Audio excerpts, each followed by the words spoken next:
என்னடா இன்னைக்கு பொழுதே போக மாட்டேது. தம்பி தம்பி தம்பி தம்பி தம்பி எங்கேயா தம்பி இவ்வளவு அவசரமா போய்க்கு இருக்க? யார் நீ ஃபர்ஸ்ட்? அண்ணே ஏனே ஒரு அவசரம் போறனே இருந்தே வந்துட்டு சொல்றேனே. டேய் நில்றா, பெரிய மனுஷன் சொல்லிக்கிட்டு எங்கேயா வர நீ? அண்ணே என்னண்ணே உங்களுக்கு பணம் என்ன தேவைப்படுதா சொல்லுங்கண்ணே, தந்துட்டு போறேனே, ஒரு அவசரம்ண்ணே, போயிட்டு வரேனே. ஆட்ட வந்து பணத்தை பத்தி பேசிக்கிருக்க நீ? ஃபர்ஸ்ட் நீ எந்த ஊர்ரா? ஓ இந்த ஊர்னா தெரிஞ்சுக்கும்ல, நான் ஏதோ கோடீஸ்வரன் என்னன்னு. யாரா நீ? ஃபர்ஸ்ட் எந்த ஊரா நீ? அண்ணே நான் பக்கத்தூர் தானே, எதா இருந்தாலும் போயிட்டு வந்து பேசுவோம்னே, ஒரு சாவகாசமா உட்காந்து கூட பேசுவோம்னே, ஒரு அவசரம்ண்ணே, போயிட்டு வரேனே. டேய் உன் வயசுக்கு என்னடா அவசரம்? அப்படி அவசரமா எங்கேயா போற? பெட்டிக்குள்ளே முட்டாய் வாங்கிங்க போறியா?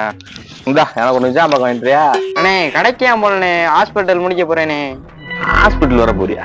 ஏன் உன் அண்ணனுக்கு எதுவும் அடிக்கடி பிடிச்சா? பஸ் பிடிச்சு போ தெரியுமாடா உனக்கு? என்ன பையனா இருக்க? அண்ணே அதெல்லாம் இல்லண்ணே.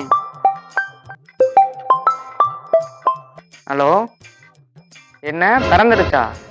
என்ன ஆண் குழந்தையா? என்ன பிறந்துச்சான்ற ஆண் குழந்தையான்ற என்ன? டேய் எனக்கு கல்யாணம் ஆகி ஏற்கனவே ஒரு குழந்தை இருக்குடா. குழந்தை இருக்கா? இப்ப ரெண்டாவது குழந்தைக்காண்டி என் பொண்டாட்டி பிரசவ வழியா ஹாஸ்பிட்டல் தூக்கிட்டு போயிருக்காங்கடா. ஐயாரா நாயே, உன்னைய மாதிரி 90 கிட்ஸ் நினைச்சியா? நான் 2K கிட்ஸ்டா. இல்ல முட்டாய் வாங்க போறேன்னு கிண்டல் பண்றேன். தம்பி எங்க புள்ளிங்க எல்லாம் பயங்கரம், எங்களை பார்த்த தமன மயங்கி ஓய்ந்துரும்.